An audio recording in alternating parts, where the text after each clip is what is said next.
Voters in Charleston, Berkeley, and Dorchester counties have 3 hours left to vote for their favorite candidate. Today, I talk one-on-one with the Post and Courier's Brian Hicks about his predictions for tonight for this edition of Quintin's Close-Ups. And if you haven't already, subscribe to my YouTube channel and like Quintin's Close-Ups on Facebook. Brian Hicks, welcome back to Quintin's Close-Ups. Thanks for having me. Oh, I appreciate it. Good to see you. Oh, likewise. Everyone here in the Low Country knows exactly who you are. You're an author and an award-winning columnist for the Post and Courier. And I brought you back on Quintin's Close-Ups, obviously, to talk about the Charleston mayoral race as well as the North Charleston mayoral race. And as you know, both of those races have heated up over the past couple of days. In fact, let me start with the Charleston mayoral race. And I want to go to Emma Whelan at the Post and Courier. She's reported there, and she wrote this. Charleston mayoral candidate William Cogswell is accusing incumbent Mayor John Tecklenburg's campaign of cloaking their involvement in third-party ads that try to paint the challenger as a far-right candidate supported by the Moms for Liberty organization. In a press conference in front of the City Hall on November 1st, Cogswell, a leading challenger to Tecklenburg in the upcoming election, which is today, called recent ads, quote, misinformation, unquote. Let me ask you this, Brian. What parts of the recent ads are misinformation from a voter's perspective? That's just it. I don't know what the Moms for Liberty did recommend William Cogswell for mayor. That does not mean he shares their beliefs, platform, or anything, but they did recommend him. That was done publicly on Facebook. He has accepted money from members of the Moms for Liberty organization. Again, that doesn't mean he supports them. I don't know what else they said that might have been misleading, but I think it was pretty much based in fact. And let me get, as a matter of fact, Mr. Cogswell told the Post and Courier, quote, they're implying I am some sort of extremist, but nothing could be further from the truth, that is, unquote. So let me ask you this, Brian. How do voters in Charleston right now actually view William Cogswell? Well, I'm sure some of them like him and some of them don't. There hasn't been a whole lot of talk about this mayoral race. It's really been pretty quiet, which is amazing given that, 1 in 6 residents is running for mayor, it seems like. I haven't heard a whole lot. I mean, there are a lot of people who say they like him, and then there are a lot of people who say they don't. And I know that's a very vague answer, but I don't know how to put it much better than that. I mean, there are people on Facebook fighting like they do in every campaign. But, I don't hear much in the way of specifics. Why do you think this particular campaign, this particular election cycle, particularly with the mayoral race, is so quiet? I think that part of it is the school board has kind of sucked up all the oxygen in the room. I think the campaigns have not done a whole lot of public media attention-grabbing sort of events. It's kind of funny. All the candidates have pretty much been running to one forum after another. I know you've probably been to a few of them. I think they did 20-something of them. There's almost every day. So I'm sure they feel like they've been doing a whole lot, but but not a lot like the things that the media will get out and cover. Not a whole lot of press conferences. Do you also believe it could be voter fatigue? Yeah, or I don't want to say voter ignorance. I don't mean that in a bad way, but a lot of people probably just don't even know there's a mayoral race going on. I've talked to some people who didn't realize that we were having any city council mayoral races or anything. And that's the bad thing about having an off-year election, right? As most municipalities do. A lot of people, it's just not on their radar. Speaking of on the radar, Brian, what are the top issues that are on the radar for many voters right now when you think of the city of Charleston? Well, I wrote something about this the other day. It's pretty funny. It's development, it's traffic, it's flooding. And the city really can't do much about traffic, which I wrote a column about that not too long ago, because the state owns all the roads and controls them. I mean, Charleston can't even put a bike lane on King Street without getting the state's approval. That's how bad they are with roads. They can't do it. I think the seawall and flooding initiatives are much on the minds of a lot of people.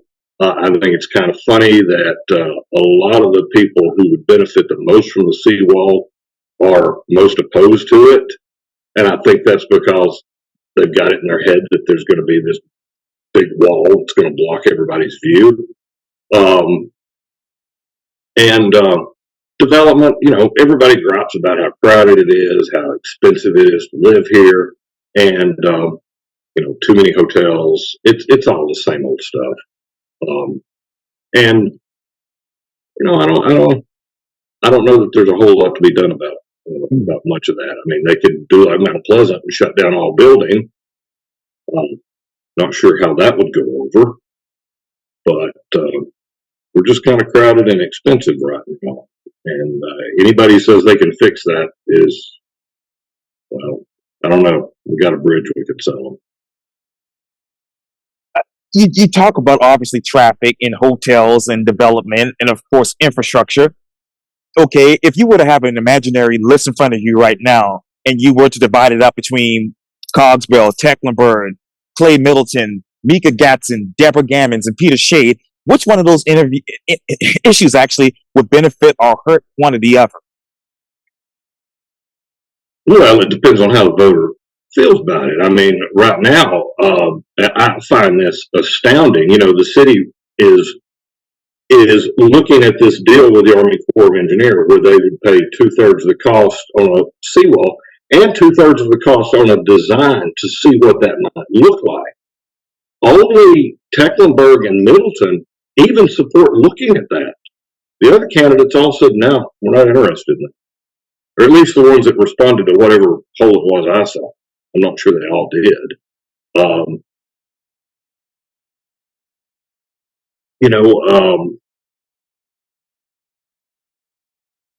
What else? Development. I don't know that anybody comes out on the good side of development. They're going to say everybody allows way too much development. I haven't heard any of the candidates say we're going to pull them out Pleasant and just stop issuing building permits. So I don't know that there's anybody who can champion that issue. I mean, there's a lot of people who talk about more affordable housing. How you do that is a whole other story, which I haven't figured out. And incidentally, Mr. Cogswell, in many people's mind, from what I was told, is a developer. How much does that hurt him tonight? I don't think being a developer helps him a lot, which may be why his campaign's been calling him a preservationist. But I don't know how much it hurts him. I think he's coming into this race probably headed to the runoff, if I had to guess. And that was my next question, Brian. Who do you see in the runoff with Cogswell?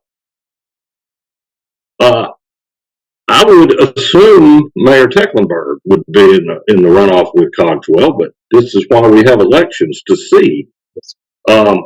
You've got a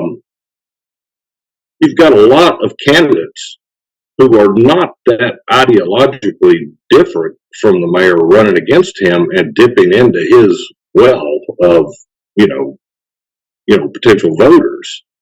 And so how that plays out is going to be interesting. I feel like Cogswell will probably have enough to be in second place at least, and we'll have to see how Tecklenburg, Middleton, Shade, and Gadsden divide up the vote. And Deborah. Yes, and Deborah.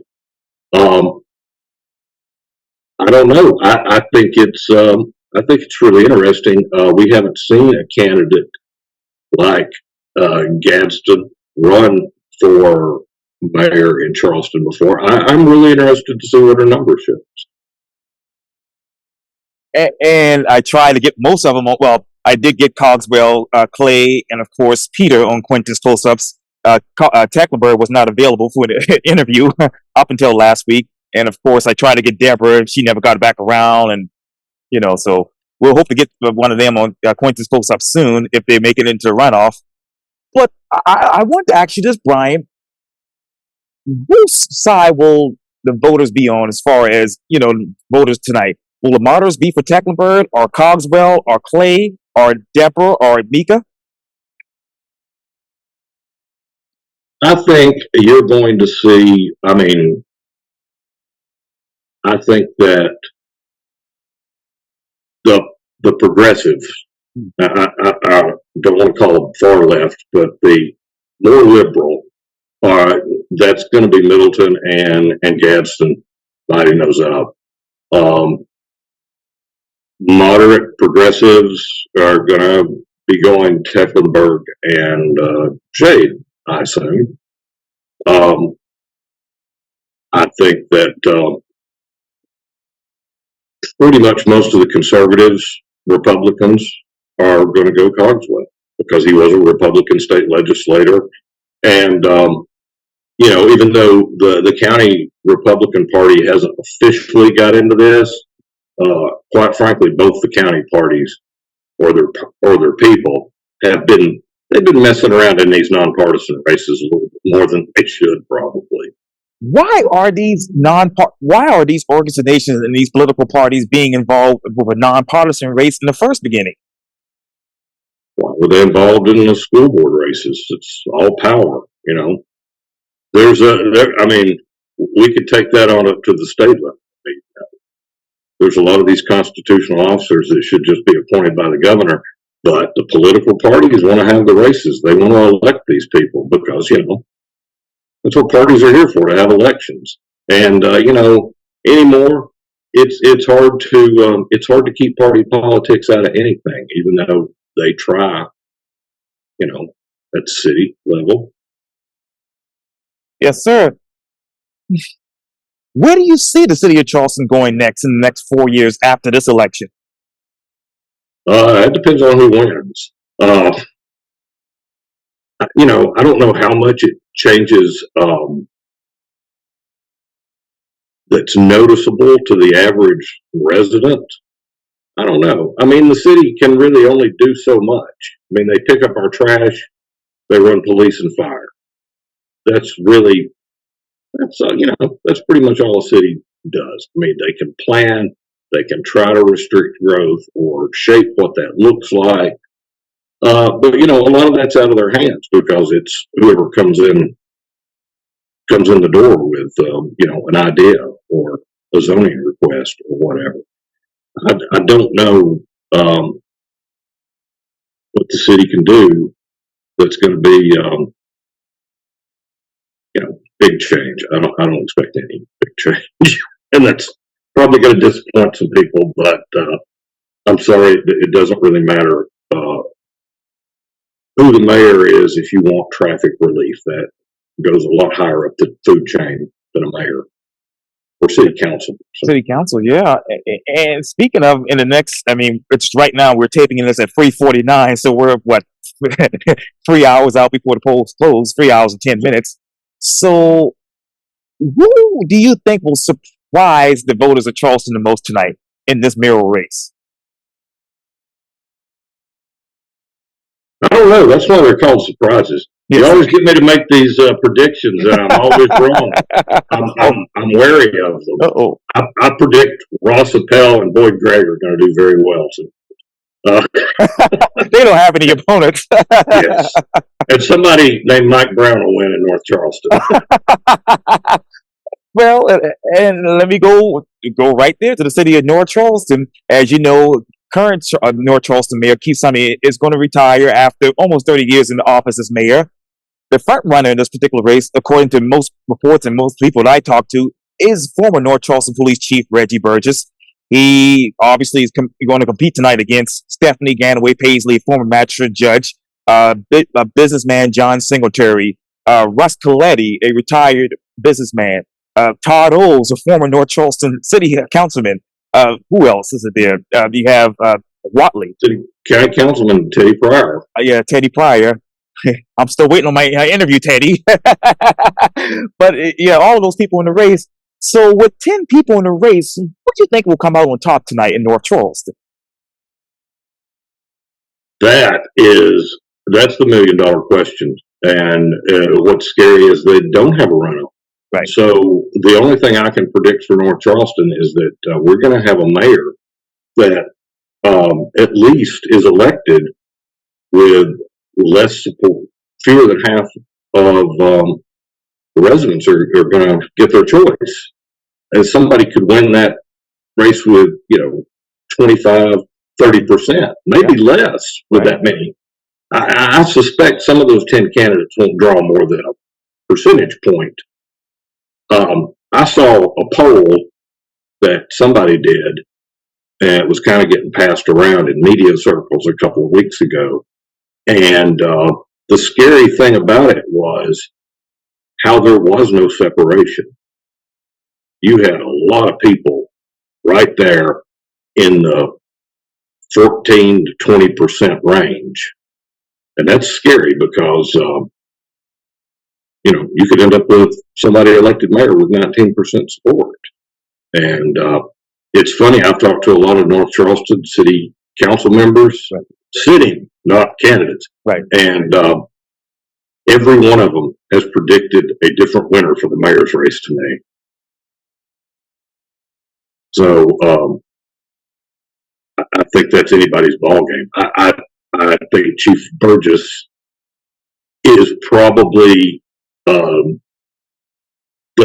best bet. The poll I saw, he was in front slightly, but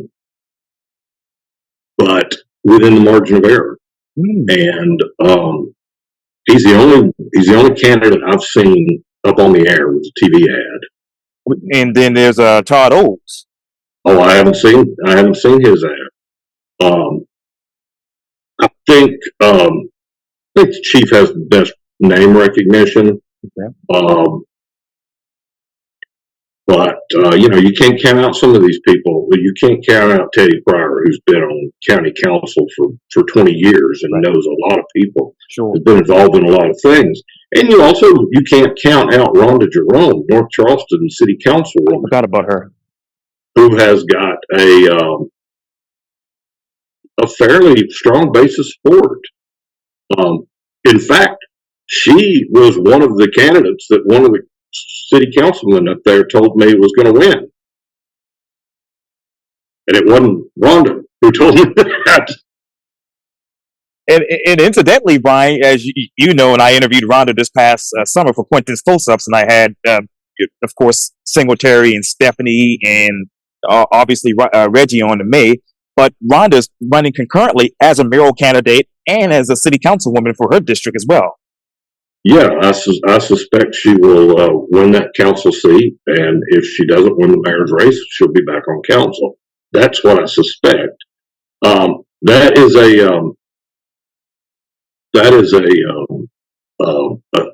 campaign strategy. I don't really have a feeling about that. Our editorial board criticized Rhonda for doing that. They didn't like that. But at the same time, I wonder in Charleston why Peter Shade didn't do it.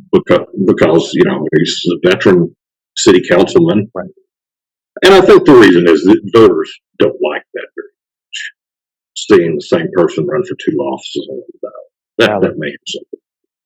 And when you go to Mr. Peter Shade, who also I interviewed for Quintin's Close-Ups, we had a controversial interview there back in December of November of last year. I remember something about that. Yeah, he got mad at me about asking things that he brought up doing the interview, and all I was doing as a journalist is trying to follow up on what he said, being a journalist that I am. But I was wondering, he voted with the mayor most of the time on city council related votes. Do you think that will hurt him tonight? I think it's been a difficult campaign for him to differentiate himself from the mayor, because they have voted the same quite a bit. They both have skin in the game on this West Ashley Revitalization Commission. Um, Peter is chairman of the safety committee on city council. Yes. And so when they started talking about the riot thing, I mean, they're kind of on the same side here. You know, they're in the same predicament. It's made it hard, I think, for him to get any separation. And going back to North Charleston, because really the big story from what I'm hearing from people is North Charleston City Council. Who do you think in that category will come out on top? I have no idea. I would expect that the few incumbents that are running will probably do okay. You know, they changed a lot of those districts around. Right. I've talked to some people up there who don't know who their council person is now. And they really took Bob King's district and changed it quite a bit. And that's confused a lot of people in the Park Circle area. But I really don't know. There are so many candidates running. And again, I mean, they don't have a runoff thing. So who's going to pull it out? Who's going to get the 20% or whatever, you know, to win in these multiple candidate races? I suspect a lot of it in these races is going to come down to name ID. Kay Hyman's running. Everybody knows Kay. Yes. I figured Kay is going to do pretty well because everybody has heard her name for years around here. Yes. And taken up for animals. So everybody likes Kay. I suspect she'll do well. Go ahead. Oh, no. I was just thinking, you know, you got some people like her name recognition in the race. And most of those districts that you just mentioned have been redistricted. So a lot of people, like you indicated, just don't know who their council person is. Yeah. No, they don't. And that's another thing. We can tie that into North Charleston, and you can tie it into Charleston too. Another problem that some of the candidates have had. Most of them started out with almost no name ID in the Charleston mail. Right. I mean, barely 10% name ID on most of them. I mean, other than Tecklenburg, of course. Right. So they've had to try to build up their name and build up support, and that's nearly impossible for these council candidates. And I wondered this too, because I just thought about this morning when I was at my voting precinct where I live. There was nobody in there except for myself. So, and they've been promoting and, you know, supporting early voting as long as, you know, the whole change has been going on. Do you think early voting is going to help some of these people or actually hurt them?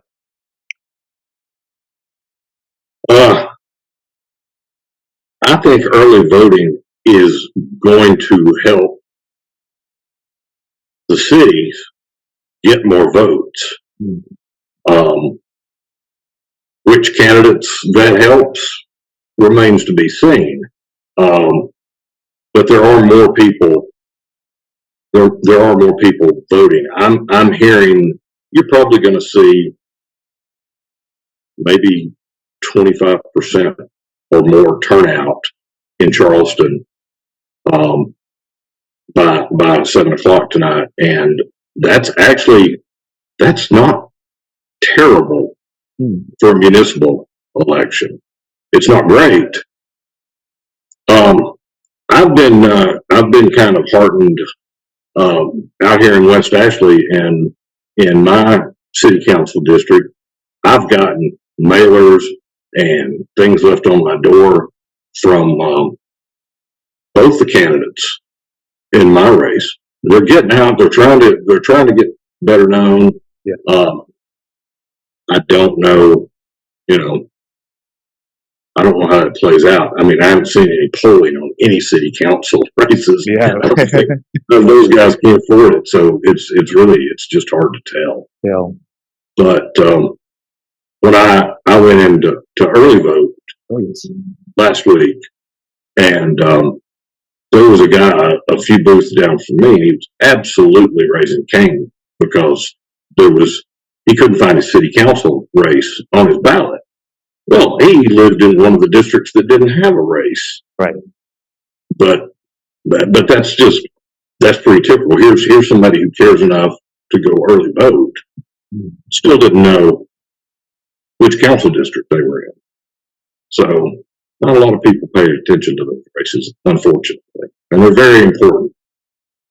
Just like the school board. Oh, yes, sir. Yes, sir. And as a disclaimer, I think I tried my hardest. God knows I did. I tried my hardest to interview all of the North Charleston City Council candidates and all of the Charleston City Council candidates, as well as those mayoral candidates for both cities as well. So anybody's welcome to go look on my YouTube channel at Quintin, Washington, and it's all right there. But Post and Courier, you did a great job. Oh, thank you. Every day you're popping up in my feed with a new candidate.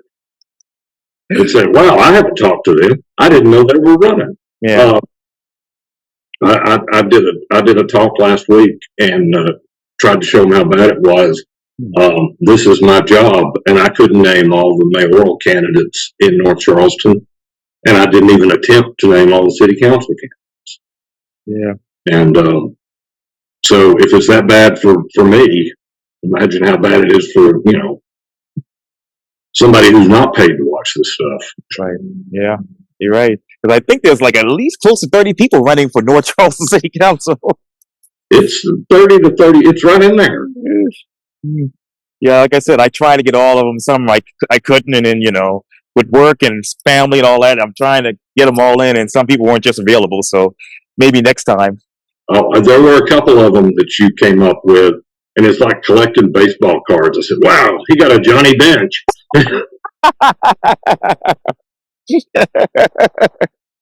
Oh yes, but it's been fun, and I more importantly, I hope that the viewer gets more understanding about who's going to actually represent them if they're elected. So I hope I did okay with that. You did. You and the League of Women Voters are keeping people informed about these races. Yeah. Kudos to them for their hard work as well. Yeah. They've been handling some of those forums. Yes, sir. That all the candidates are griping about going to. Yikes. Just because there's been so many of them. So many of them, yeah. Every special interest group wants to have their own forum. Yeah. Well, we'll see what happens tonight, because right now it's 4:03. But the Post and Courier's Brian Hicks, award-winning author and columnist, thank you for your time here on Quintin's Close-Ups, and hope to see you soon. Hope to see you. Yes, sir.